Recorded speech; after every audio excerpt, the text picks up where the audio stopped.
So hey guys, welcome back to the channel. Guys, Pokemon में Ash की family को बहुत ज़्यादा मिस्टीरियस रखा जाता है। उनके बारे में हमको ज़्यादा चीज़ें बताई भी नहीं जाती यार। ऐसा काफ़ी कम एनिमेज में ही होता है कि जो मेन कैरेक्टर की फैमिली है उसको पूरी तरीके से मिस्टीरियस रखा जाए, उनके बारे में बहुत कम ही चीज़ें बताई जाएँ। लेकिन यार ये तो हो गई एनिमे की बात। एनिमे में उनके बारे में हमको कम चीज़ें बताई गई हैं, लेकिन पोकेमॉन के स्क्रिप्ट राइटर ताकेशी शुडो ने एक नॉवल निकाली थी, लाइट नॉवल, जिसका नाम था पॉकेट मॉन्स्टर द एनिमेशन।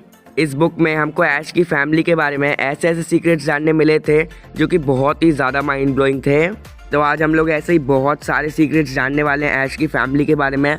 तो वीडियो डेफिनेटली बहुत ज़्यादा इंटरेस्टिंग होने वाली है, पूरे एंड तक ज़रूर देखना। और हाँ, अगर अभी तक लाइक नहीं किया जल्दी से वीडियो को लाइक कर दो और चैनल पर नए हो सब्सक्राइब करके बेल आइकन दबा दो। तो अब बिना किसी देरी के वीडियो को स्टार्ट करते हैं। नंबर 1 गाइस, के तुमको पता है ऐश की जो मॉम है यानी कि डेलिया केचम, उन्होंने टीम रॉकेट के जियोवानी को डेट किया है। तो एक्चुअली हुआ क्या था, पोकेमॉन का एक म्यूजिकल स्टेज शो था जिसका नाम था पोकेमॉन लाइव। ये शो साल 2000 से लेके 2001 तक यूएस की अलग अलग जगहों पर हुआ था। इसमें मतलब क्या होता है, वो जो परफॉर्म करने वाली टीम होती है वो लोग पोकेमॉन के कैरेक्टर के कपड़े पहन लेते हैं और फिर उसी के हिसाब से वो लोग स्टोरी प्ले करते हैं, और ऐसा सब इसमें हुआ था। तो इस शो के दौरान ये चीज़ रिवील करी गई थी कि जो ऐश की मॉम है यानी कि डेलिया केचम, वो ऐश के डैड से मिलने से पहले ही टीम रॉकेट के जियोवानी को डेट कर रही थी। और इवन वो टीम रॉकेट की एक मेंबर भी थी, लेकिन किसी कारण से उन्होंने जियोवानी को छोड़ दिया और फिर बाद में वो ऐश के डैड से मिली और उनसे उनकी शादी भी हो गई। फिर आगे तुमको पता ही है क्या हुआ। नंबर 2 गाइस, के तुमको पता है ऐश की जो मॉम है वो अपना घर चलाने के लिए पैसे कैसे कमाती हैं? तो इसका जवाब ये है कि पैलेट टाउन में उनका एक रेस्टोरेंट है जिसका नाम है पैलेट हाउस, जो कि एक्चुअली डेलिया की मॉम का है। लेकिन जब डेलिया प्रेग्नेंट थी तब किसी बीमारी के चलते उसकी मॉम की डेथ हो गई थी, और उनकी डेथ के बाद वो जो रेस्टोरेंट है फिर वो डेलिया का हो गया। नंबर 3 गाइस, के तुमको पता है ऐश की मॉम यानी कि डेलिया केचम की शादी बहुत ज़्यादा यंग एज में ही हो गई थी। जब डेलिया की और ऐश के डैड की शादी हुई थी तब डेलिया की एज सिर्फ और सिर्फ 18 ईयर्स थी, और फिर जब ऐश का जन्म हुआ था तब डेलिया की एज सिर्फ और सिर्फ 19 ईयर्स ही थी। इसीलिए तुमने नोटिस किया होगा कि डेलिया जो है वो काफ़ी यंग दिखती है अभी भी। और इसके अलावा ऐश का और डेलिया का जो रिलेशन है वो एक माँ बेटे का नहीं, बहन और भाई का लगता है। नंबर 4 गाइस, तुमको ये तो पता ही होगा कि ऐश के डैड जो हैं वो डेलिया को छोड़कर चले गए थे एक पोकेमॉन ट्रेनर बनने की जर्नी पर। लेकिन क्या तुमको पता है जो डेलिया के डैड थे वो भी एक पोकेमॉन ट्रेनर बनने के लिए अपना घर छोड़कर चले गए थे अपनी जर्नी पर। यानी कि डेलिया के डैड ने भी डेलिया को और उसकी मॉम को छोड़ दिया था और वो एक पोकेमॉन ट्रेनर बनने की जर्नी पर निकल लिए थे।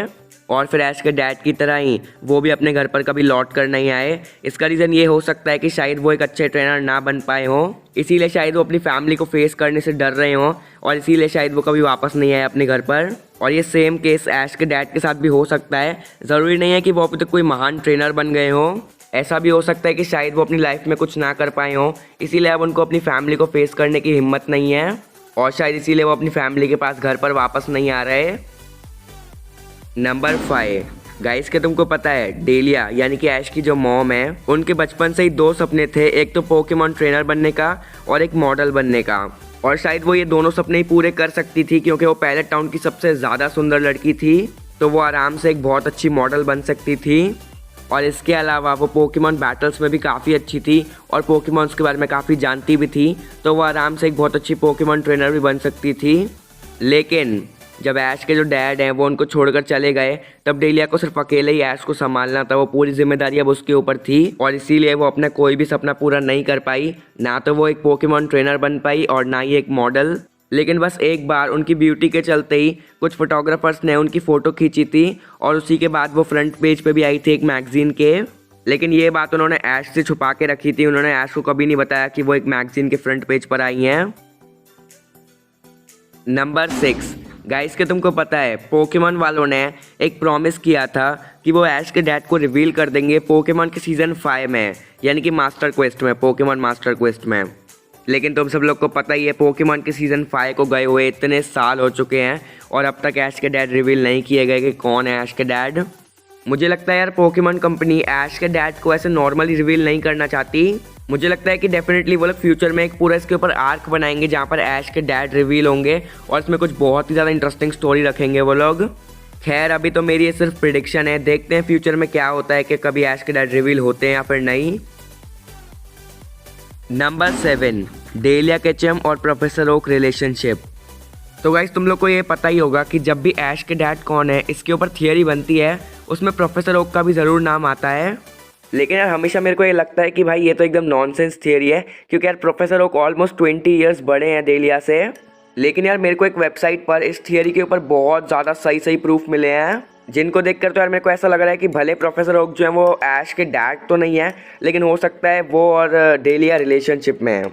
तो कुछ 4-5 प्रूफ है मेरे पास, जिनमें से जो आखिरी वाला प्रूफ है वो सबसे ज़्यादा सॉलिड है। तो सबसे पहला तुमने ये तो नोटिस किया ही होगा कि जहाँ पर भी डेलिया रहती है यानी कि ऐश की मॉम, प्रोफेसर ओक ज़्यादातर उसी के साथ होते हैं। फिर इसके अलावा पोकेमॉन के सीज़न 2 का जो एंडिंग क्रेडिट सीन था, वहाँ पर हमको प्रोफेसर ओक दिखाए जाते हैं और उनके पीछे डेलिया खड़ी होती है। फिर इसके बाद वाला प्रूफ भी बहुत ज़्यादा सही है। तुमको याद होगा पोकेमॉन का एक band episode Pokemon beauty and the beach वाला, तो उस एपिसोड में ब्रॉक, मिस्टी और ऐश जो है वो एक बीच पर घूमने आए होते हैं। तो चलो ये तो कोई बड़ी बात नहीं हुई, लेकिन प्रोफेसर ओक और डेलिया जो है वो भी वहाँ पर साथ में घूमने आए होते हैं। फिर जब वो लोग ऐश से मिलते हैं तो ऐश एकदम शॉक हो जाता है और उनसे बोलता है कि आप दोनों साथ में यहाँ पर क्या कर रहे हो। ऐश के ऐसा बोलते ही प्रोफेसर ओक उसकी बात काट कर बोलते हैं हम इस चीज़ को बाद में एक्सप्लेन करेंगे, और वो लोग कुछ और बात करने लग जाते हैं। और फिर पूरे एपिसोड में वो इस चीज़ को एक्सप्लेन करते ही नहीं है, इसके बारे में वापस बात करते ही नहीं है। और फिर एक एपिसोड में प्रोफेसर ओक जो है वो एक लव पोएम लिखते हैं, और उस एपिसोड का नरेटर ये बोलता है कि डेलिया सोच रही है ये पोएम उसके लिए है। पोकेमॉन XYZ का भी लास्ट एपिसोड तुमको याद होगा, जब ऐश जो है अपनी मॉम को कॉल लगाता है, तब भी प्रोफेसर ओक वहीं पर होते हैं। तो अब आते हैं हमारे लास्ट और सबसे ज़्यादा सॉलिड प्रूफ पर।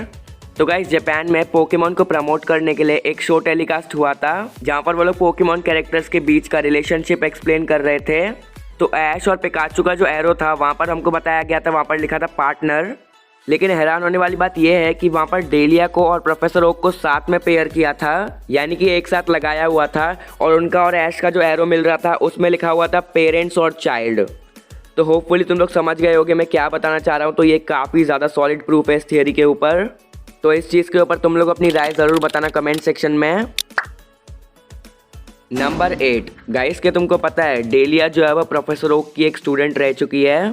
हाँ, पहले के टाइम पर डेलिया जो है वो प्रोफेसर ओक की एक स्टूडेंट थी, और ऐसी वैसी स्टूडेंट नहीं थी, वो उनकी सबसे ज़्यादा बेस्ट यानी कि सबसे टॉप स्टूडेंट थी। तो इसी चीज़ से तुम लोग समझ सकते हो कि डेलिया भी काफ़ी ज़्यादा इंटेलिजेंट है और उसको भी पोकेमॉन के बारे में बहुत ज़्यादा नॉलेज है। तो यार यही थे ऐश की फैमिली के कुछ सीक्रेट्स जो कि तुमको नहीं पता होंगे।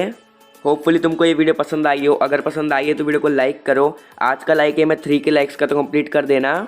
और अगर चैनल पर नए हो यानी कि चैनल पहली बार देख रहे हो तो सब्सक्राइब करके बेल आइकन दबा देना, ताकि तुमको ऐसे ही पोकेमॉन का अमेजिंग कंटेंट देखने मिलता रहे। और ये रहे हमारे पिछले वीडियो के पोके क्विज विनर्स, और ये रही हमारी आज की पोके क्विज। तो जल्दी से बताओ इस पोकेमॉन का क्या नाम है, जिसको भी पता है कमेंट्स में बता दो। तो फिर चलो मैं मिलूंगा तुमसे अगली वीडियो में, तब तक के लिए बाय बाय।